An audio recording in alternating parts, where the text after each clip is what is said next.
Welcome all friends. So this afternoon we are going to continue exploring Sanskrit language and its connection to meditation.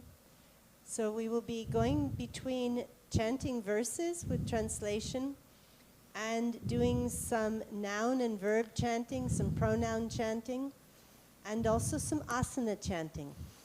So we will be doing a little bit of this and that. At the end of the afternoon, Devenji is going to come back with one more wonderful verse on I cannot say what it is on. It is, you have to hear the verse. So Shanta is going to open with another of Guruji's wonderful quotes. The calm mind is like the clear blue sky. As fire burns wood, so nada consumes the restlessness of the mind, leaving no ash, no residue, but only limitless space, the blue sky. Therefore, we should practice Nada Yoga, by means of which the mind is immersed in the supreme ocean of light and sound. When the mind is absorbed there, it reaches its cosmic state. Thus, the sages of ancient times prayed this, and you can repeat after me. Tanme manaha. Tanme mana. Tanme mana. Tanme mana. Shivakalpamastu. Shivakalpamastu. Tanme mana. Tanme mana. Shivasankalpamastu. Shivasankalpamastu. Which in the Yajur Veda translates as, may my mind be dissolved into absolute tranquility, the consciousness of Brahman. And that's what this whole retreat is about continuing to let ourselves go. And I think the biggest challenge of doing that is letting go. It's not so much reaching something that we feel like is out of reach, but letting go of what we're used to being challenged by. We can't let go. So we're just learning to let go.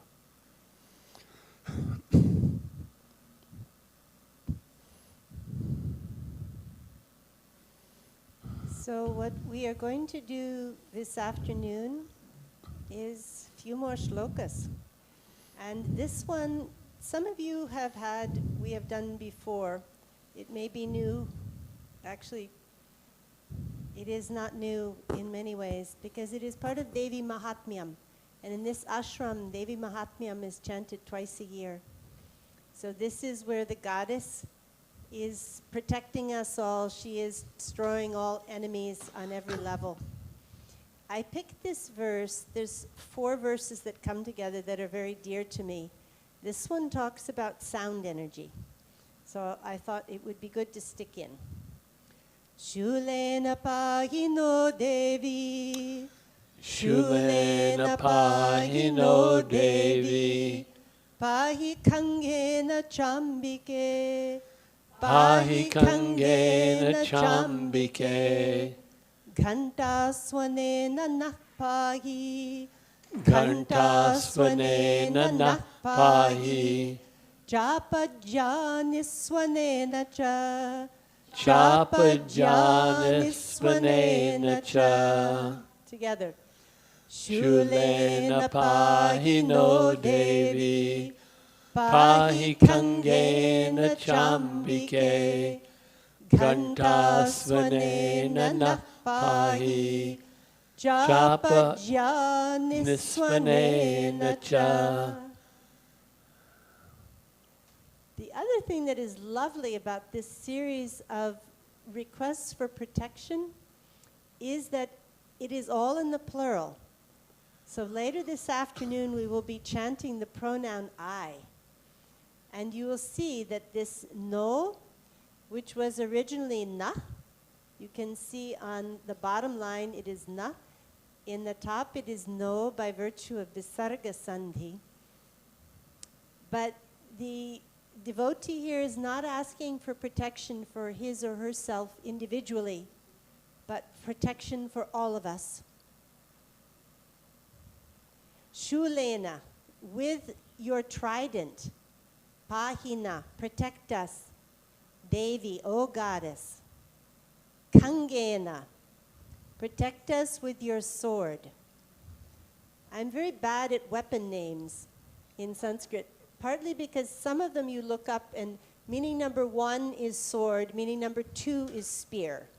And it seems it is not reliable, but all these pointy things you have. So that is the first 2 padas, ask for protection with weapons of war. But throughout the Devi Mahatmyam, sound is used as a force to destroy demons and demonic forces. So I may find for tomorrow, I will see if I can quickly find, you've got hunkara, comes up a number of places, that the hunkara sound destroys some demon armies. And the roaring of the goddess's lion is another one. But this verse is ghanta-swanena. This is the bell, by the sound of your bell. And then japa-ja. So ja is a lovely word we don't have so easily in English. It means bowstring. Japa is bow. So the bowstring of your bow, with the sound of that, just you twang it. And that is protection alone. So this is goddess verse, and there's another one we may have time for where the goddess is referred to as sound energy and the Vedas and all of these higher mantras. This is said to be Devi. But this one is said more in the middle of the battlefield, and we have that every day within us. We have conflict with our forces, and it is good to have divine protection come in on the side needed. So we're going to do a little bit more Shiva, but let's do this one together. Shulena pahi no Devi, pahi kangena chambike, ghantasvanena nah pahi, chapajanishvanena cha, chapajanishvanena cha.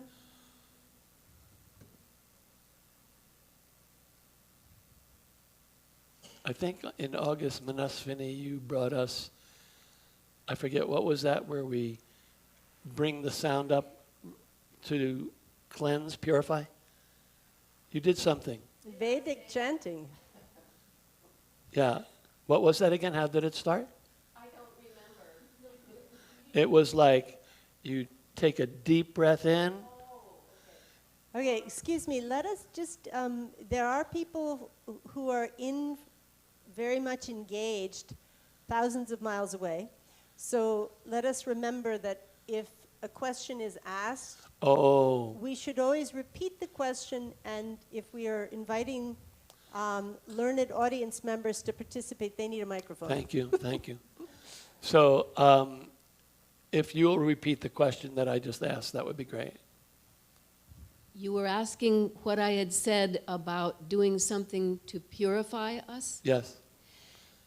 Yes. It related to a loud sound you made. Okay. The mantra was simply what we chant often, which is Harihi Om. Yes. And the Ha represents the expulsion of impurities. Ha. And then Ri can be considered related to Ram, which is the heating mantra, if you will. So with Ri, our intention is to burn those impurities. And then the Visarga at the end of Ri, Rihi, that Hi is to blow the ashes away. Away, yeah. And then, and only then, apparently, we are fit to chant Om. Right. Something that Indira mentioned reminded me of that, and I just wanted to include it. Thank you. No, thank you so much. That was lovely. That was part of, she did wonderful presentation last this summer on Vedic chanting. So, yeah. And it is good lead-in for our next verse, because we did Shiva in the elements last summer, but I think most of us benefit from repetition. I benefit greatly from repetition, and some of you were not here. So we are going to continue a few more verses before our next program of Shiva in the elements. And we are going to be burning now. Bhavata smaratam sadasane. Bhavata smaranam sadasane. Jayini brahmamaye nishedusham. Jayini brahmamaye nishedusham. Dahate bhavabija santatim. Dahate bhavabija santatim. Shikhine neka shikhayate nama. Shikhine neka shikhayate nama. Together. Bhavata smaratam sadasane. Jayini brahmamaye nishedusham. Dahate bhavabija santatim. Shikhine neka shikhayate nama.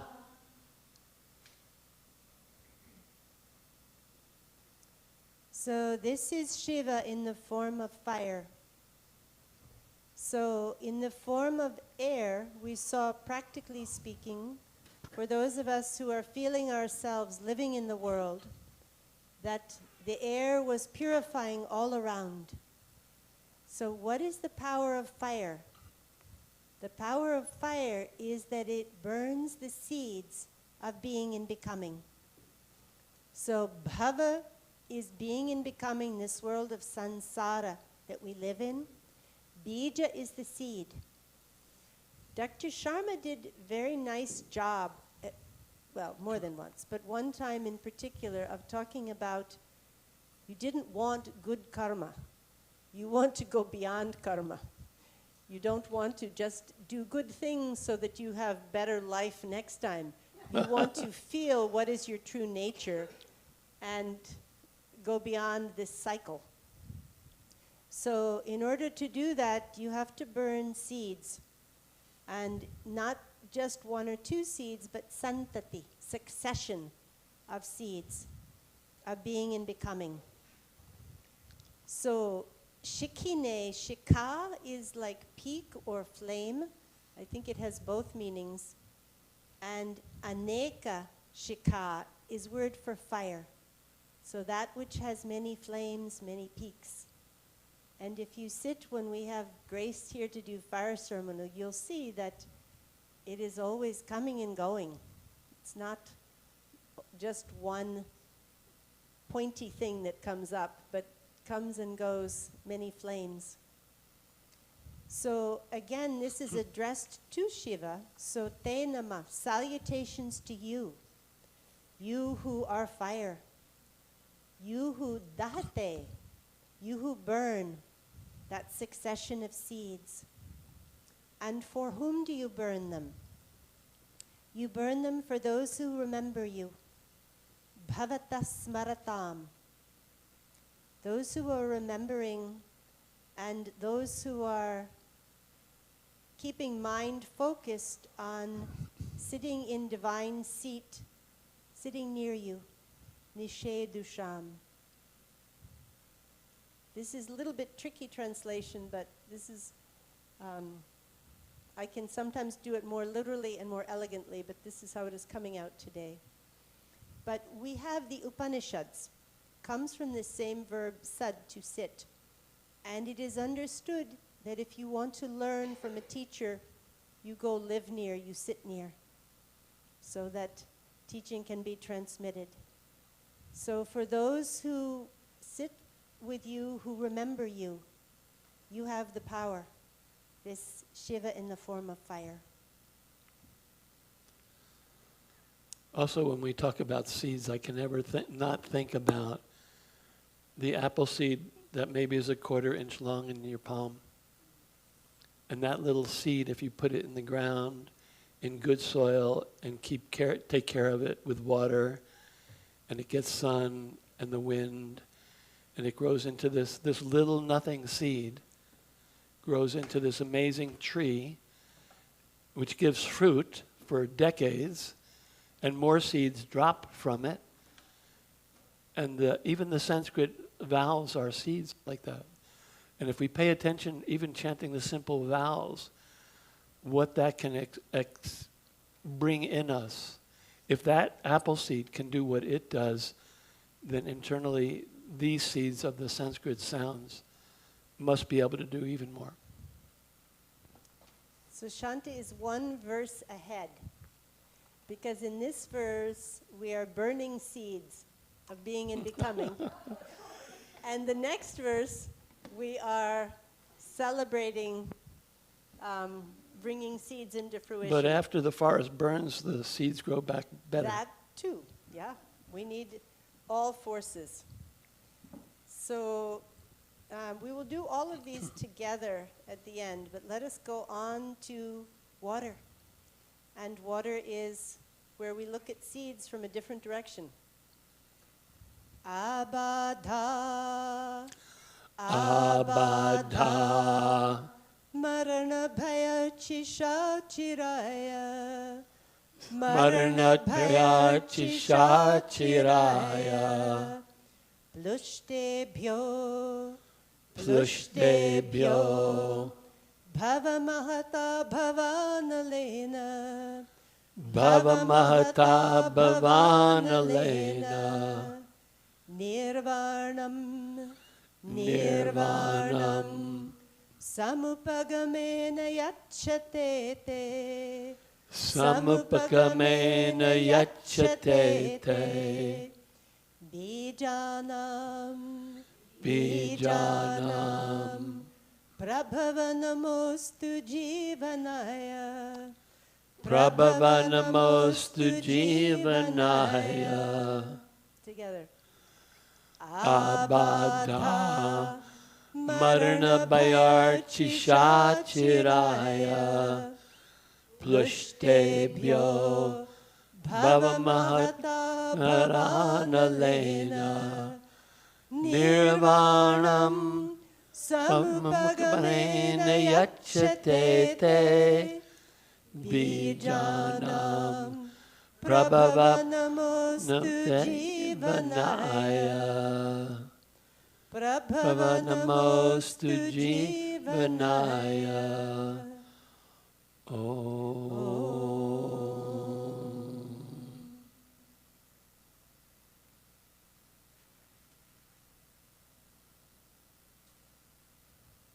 So this again is Bharati, who is a little bit dense poet. There is no fluff in Bharati. So if you want to say point of view of what is being given to the devotee here in this verse, it is nirvanam. So this is enlightenment, you could say nirvana. Could talk about translating that at more length. But you who give nirvana, and why do you come to give it? So there is that saying we have in English, God helps those who help themselves. So here it is put samupagamena. You have to go a little bit close. You have to indicate your interest before you get this gift. So by means of meditation, by means of approach, to you who give nirvana, and this is Shiva in the form of water. And what else do we say about water? It is bijanam prabhava.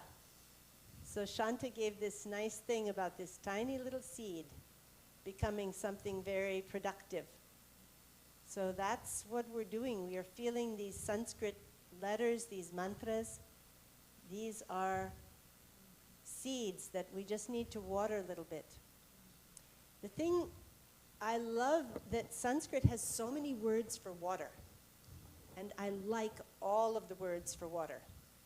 This is a very unique one in that it also means life.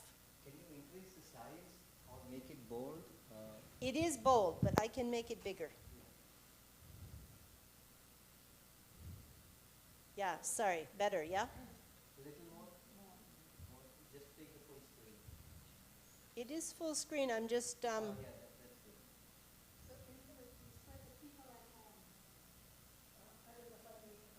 Yeah, we need a mic.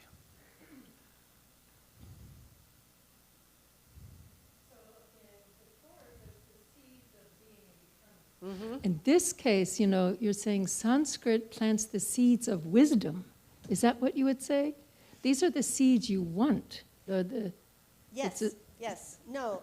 That, I didn't finish translating properly, so let me, Okay. I left out a word. Shanta was saying just how powerful is the idea of seeds, because this morning we talked about bij mantras. So bijam just means seeds. So in the previous verse, it was seeds of being born over and over again, that you are never, it's that old Simon and Garfunkel song about patterns, that you are, and I'm not remembering the song, the pattern never dies, something, early Simon and Garfunkel, but that you are stuck in loops. So that's worldly existence, we are stuck in loops, that's one kind of seed. But if you are talking about what you want to grow, and that's mantras, are seeds here. That was what Shanta was talking about with the tree. So the word I left out was prabhava. So Shiva is being addressed here. This is case of address. Oh, you who are the origin of seeds, or you who make seeds come into being. So seeds without water don't grow. We have seen this over and over again, yeah? Useless. Yeah, but you give water and they come. So if you're going to take the analogy further, maybe we all have these mantras that are seeds if we chant them or listen to them. And that's, you know, I am not so much scholar of Yoga Sutras, but there are so few places there where it's beyond wonderful that I don't forget. Abhyasa vairagya abhyam tannirodha. So that is, how do you get enlightened? You practice detachment, that's one thing, but the first one in that sutra, the first prescription is abhyasa. We have to practice, and that is challenge. It is very much challenge for me to carve out time in busy life, and it's why it is good to have us come together. So is that what prabhava means, practice? Or what No, does prabhava means origin of the seeds, and this is all addressed to water. But it is question of, I'm taking Shanta's apple tree analogy a little bit. You know, what does it take to have us find the water within ourselves? So you have to Possibly go. You have to go sit near, first of all, to start the watering process, or sit on your own and chant and learn. But if you don't nurture it, the hope is less, and we need hope. But what I did not do was the first two padas. So the first two padas indicate what state you can be in to start with, and that is plushtebhya. So plushta means burnt. We are, you know, same as we say in English, burnt out. And what are we burnt out by? We are burnt out by the flame, archis, of bhaya, fear, marana, death, abadha, suffering. So all of these things we are living under all of the time. So for a long time, we are burnt by day-to-day anxieties, traumas, and not just, you know, one or two, but chiraya for a long time. And bhava o Shiva, mahata bhavanalena, Yeah. So he's just mixing metaphors everywhere because it's just what element you need according to. So here, fire is the fire of being and becoming. So bhava is being and becoming. Anala is another word for fire. So those of us who are burnt by this fire of being and becoming for a long time, all of our anxieties, all of our challenges. But if we just do a little samupagama, we go a little near, then this form of Shiva can give us nirvana. But really speaking, why I adore this mantra, I love the last pada. Bijanam prabhava namostu jivanaya.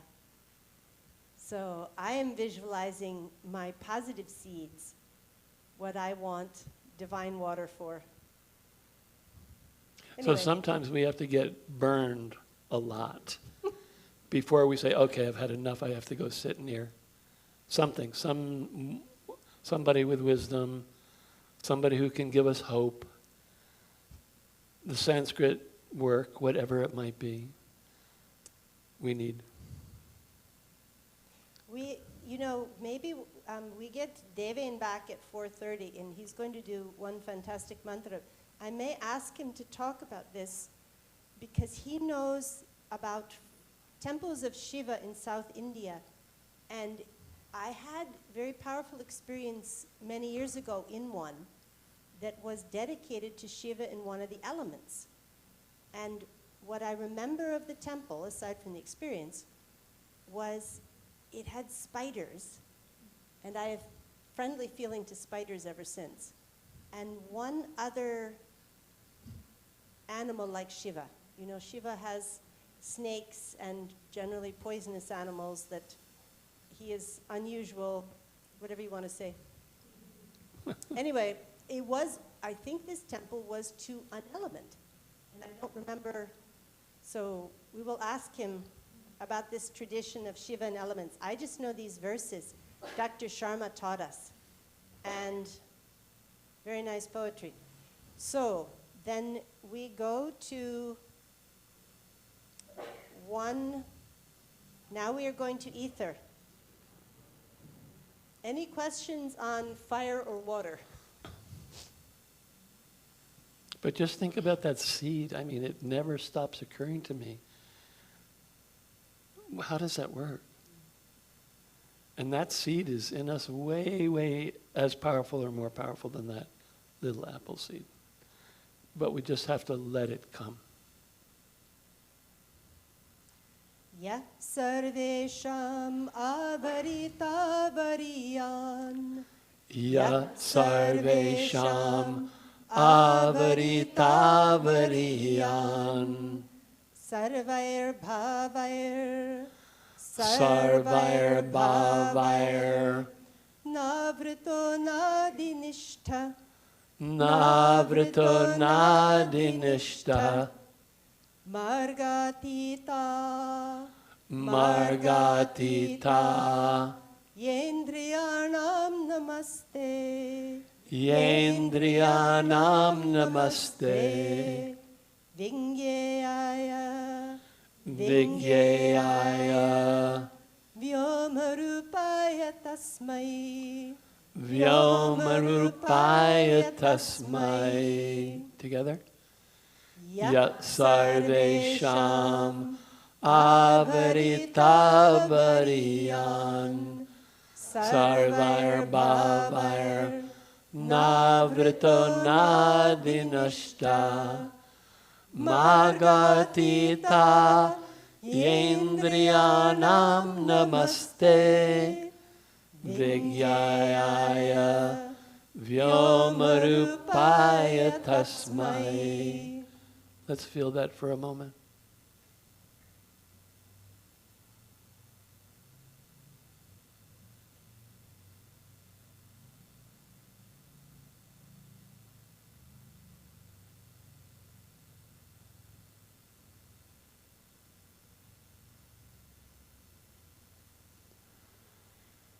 Om.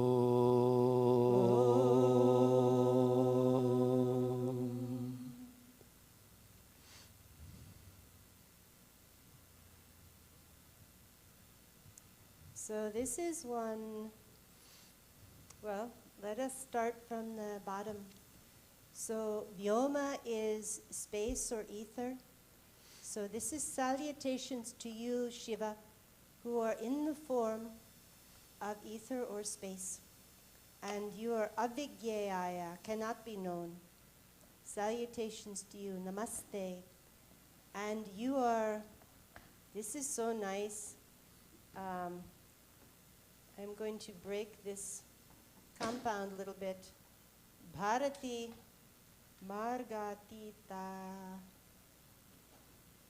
Yeah, so if we break this sandhi, we have such a nice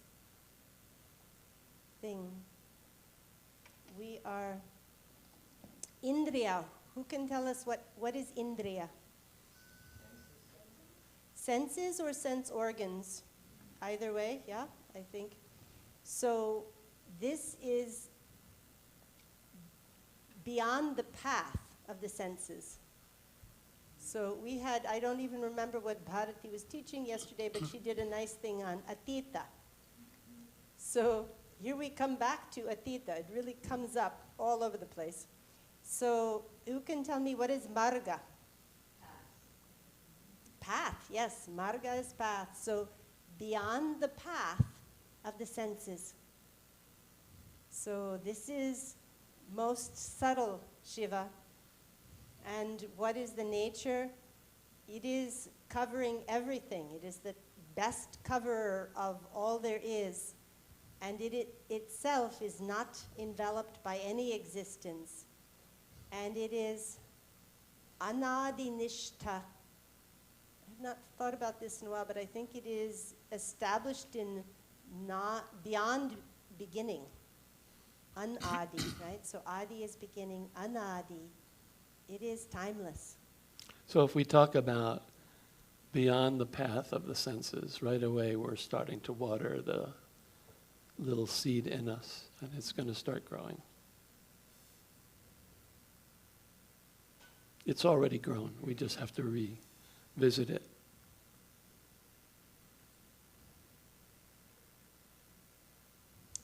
And then this is final one, and it just ties it together.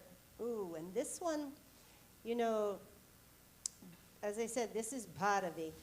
And when I teach it, usually I keep my notes from when I did it with Dr. Sharma. And there's often one subtlety that I need to refer to my notes, because it is not the easiest of Sanskrit. He is a very great poet. He doesn't go fancy on the grammar. He goes deep on the meaning. Anyway, we will do most of this next one. Aniyase vishvavidharine namo. Aniyase vishvavidharine namo. And I don't know why this na changed. That's interesting. It just felt like curving.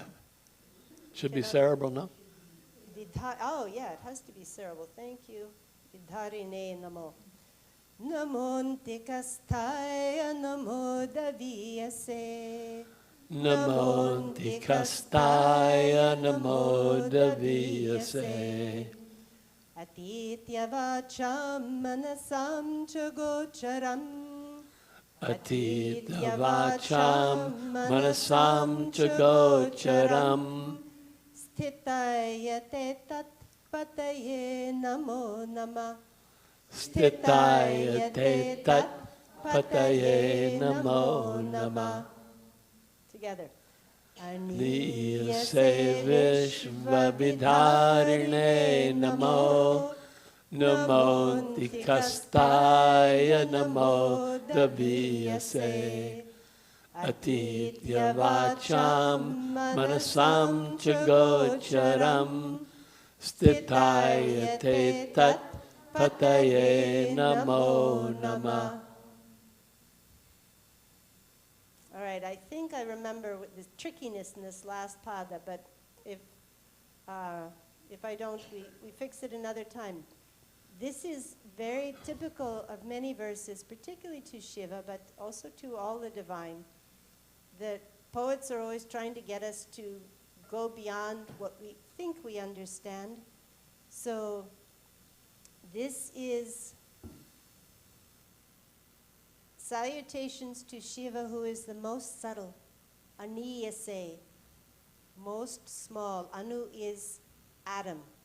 So supreme, tiny force, but still Vishvavidharine, supporting the entire universe. And salutations to Antikasthaya, the closest. This is this force within our hearts.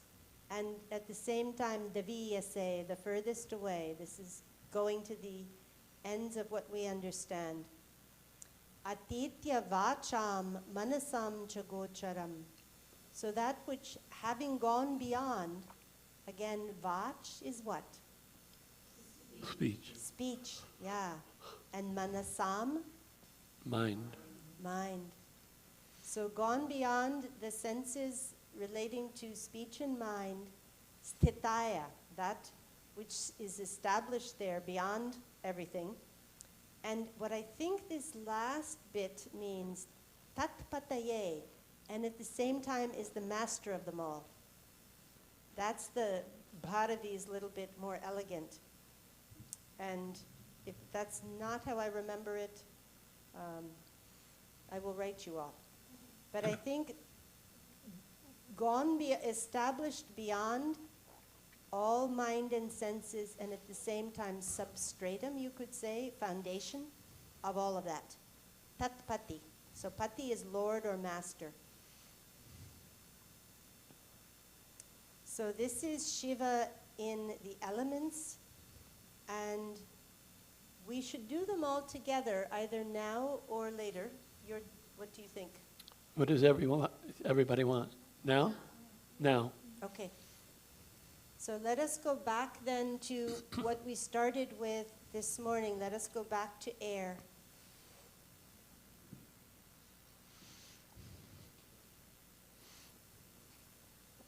And we will just chant all together. And it is all different meters, but everybody is following really nicely. And as I want to just, when we learned meters from Guruji, sometimes he taught us the names and he taught us how to do analysis, but so much of what we taught is we just chanted and repeated. And so we are chanting and repeating. So now, all together.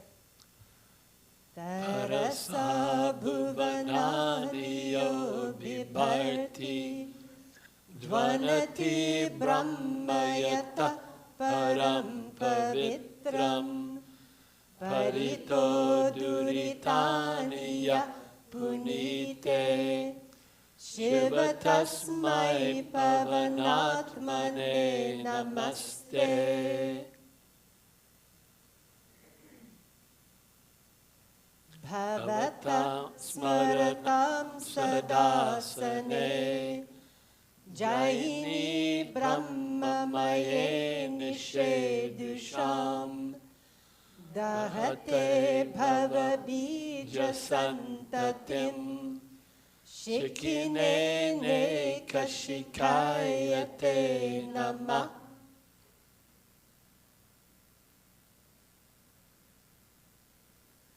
Abadha marana bhayarchisha chiraya Plushtebhyo bhavamahata bhavanalena Nirvanam Samupagamena yachatete Bijanam Prabhavanamostu jivanaya.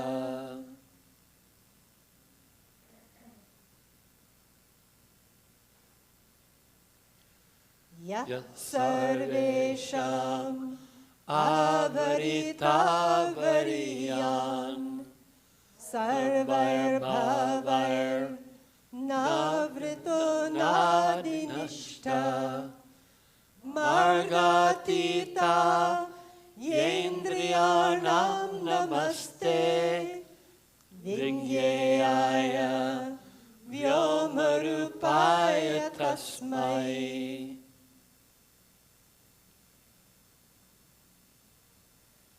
Aniyase vishvavidharine namo namontikastaya namodaviyase atitya vacham manasam chagocharam stitayate tat pataye namo namah stitayate tat pataye namo namah.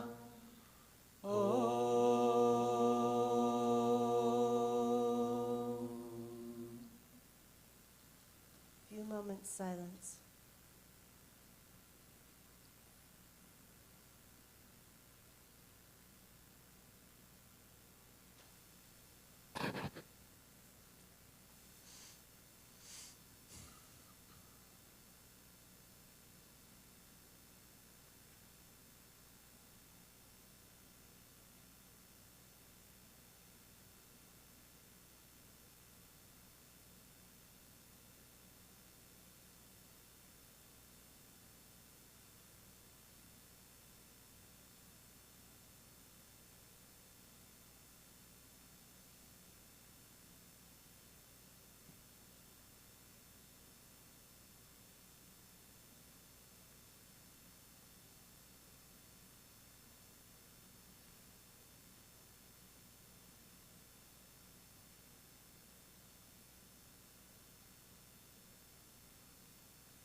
Now we are going to experience some of the washing machine of the mind, as Guruji did many, many hours a day for a lot of years.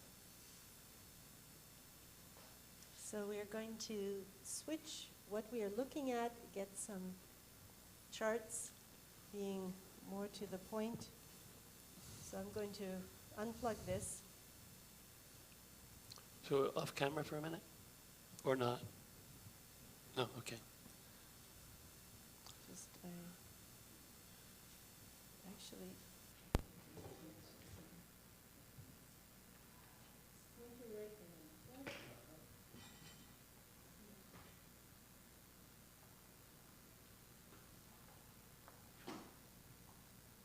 So we're going to do some noun chanting, and then we have some experimentation we're going to try.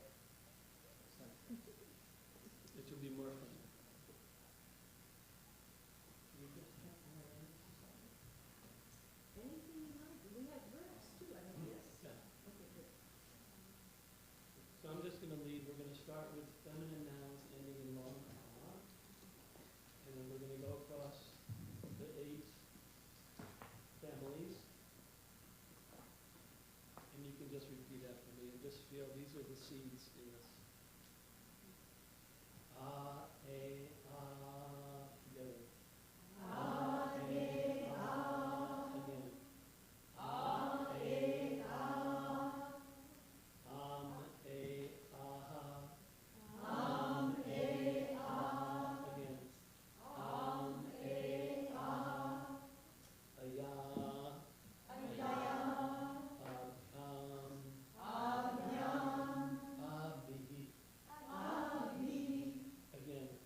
Instrumental always invokes the word with, by, due to, anything suggesting agency. Dative, we all know, Om Namah Shivaya. It's always dative when we were saluting. We're in instrumentals. Did we do that? Yes. Ayai. Ayai. Ayai. Ayai. Abhyam. Abhyam. Abhyaha. Abhya. Ayaha. Ayaha. We're in the ablative. The word predominantly is that. Abhyam. Abhyam. Abhyaha. Abhya. We talked about genitive this morning, so you cannot own anything in Sanskrit. It can be of you, the house of me, the friend of me. But you can't say my house, my wealth, my friend. It doesn't last that long. You can't have it in Sanskrit. Ayaha. Ayaha. Ayo. Ayo. Anam. Anam. Ayam. Ayam. Now we're in locative, in, on, under. Ayam. Ayam. Ayo. Ayo. Asu. Asu. Vocative, oh friend, oh God, please help me. A. E. Ah. Ah. Ah. Ah. Ah. Ah. Wonderful. The sound is, this is Bij Mantra right here. Who wants to give us a noun in long ah? Somebody. Bharati. Mala. So you can just repeat after me. Mala. Mala. Male. Male. Mala. Mala. So if you're talking about one mala, it's going to be mala. If you're talking about two, I have two, or two malas. Male. Male. Malaha. Malaha. Many malas might be your subject. Malam. Malam. Male. Male. Malaha. Malaha. Feel this sound in you as we're going through this. This isn't just noun endings. Malaya. Malaya. Malabhyam. Malabhyam. Malabihi. Malabhi. Malabihi. Malabhi. With the many malas. If you say malabi, it's with the many malas. You get all these words for free. Dative malayai. Malayai. Malabhyam. Malabhyam. Malabhyaha. Malabhya. Ablative maya. Mayaha. Yeah. Malayaha. Malaya. Malabhyam. Malabhyam. Malabhyaha. Malabhya. How can we have three endings in three different categories? How are we going to know what it means? Context. Yeah. It's the only way you'll figure it out. We have abhyam in the instrumental with two malas. Abhyam in the dative for two malas. Ablative from, thank you, from two malas. So you pick the one that fits your sentence the best. Sometimes it could be any of them. And then you just pick. No choice. Where did we end off?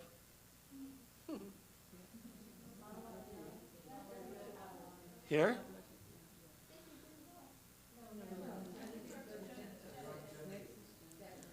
Malayaha. Malayaha. Malayo. Malayo. Malanam. Malanam. Of all the malas. Locative. Malayam. Malayam. In the mala or on the mala. Malayo. Malayo. Malasu. Malasu. Malasu. Malasu. Vocative. O mala, male, male, male, male, malaha, malaha, male, male, malaha, male, male, malaha. And we feel. No need to remember anything. Just feel. Feeling's more important. Much more. And the meanings are also important. Guruji would be in and out. The meanings are important. Forget the meanings. Feel. More important. How does that work? We have to figure it out. All right, now we'll switch over to feminine noun and long E. Let's do this all together, no? Oh yeah, good idea. Together. Mala, male, mala, malam, male, mala, malaya, malabhyam, malabi, malayai, malabhyam, malabhyaha, malaya, malabhyam, malabhya, malaya, malayo, malanam, malayam, malayo, malasu, malayam, maleha. The really cool thing about chanting in a group, you don't have to worry if you don't do it perfectly. It all gets blended together. We move on as one. How cool is that? You get 100%, no matter if you got some things wrong. Okay, we need a feminine noun and long E. Nadi. What's nadi mean? River. That's what we're talking about, the river of sound here today. Beautiful. Nadi. Nadi, Nadyao. nadyao, Nadya. nadyaha, Nadim. nadim, Nadyao. nadyao, Nadi. nadi, Nadya. nadya, Nadibhyam. nadibhyam, Nadibhi. nadibhi, Nadyai. nadyai, Nadibhyam. nadibhyam, Nadibhyaha. nadibhya, Nadyah. nadya, Nadibhyam. nadibhyam, Nadibhyaha. nadibhya, You can make a song out of it too, that's fine. Nadyaha. nadyaha, Nadyo. nadyo, Nadinam. nadinam, Nadyam. nadyam, Nadyo. nadyo, Nadishu. nadishu, Nadi. Nadyao. Nadya. nadi, nadyao, nadyao, nadya. nadya. When babies would come to program, Guruji would be so happy with them because they would all go ga, ga, ga, gi, gi, gi. As sweet as can be. What else, my dear? Together. Oh, right. Nadi. Together. Nadi, nadyao, nadya, nadim, nadyao, nadihi, nadya, nadibhyam, nadibi, nadyai, nadibhyam, nadibhya, nadya, nadibhyam, nadibhya, nadya, nadyo, nadinam, nadyam, nadyo, nadishu, nadi, nadyao, nadya, nadi, nadyao, nadya. And let's feel for a minute. The seed is getting powerfully watered here in us.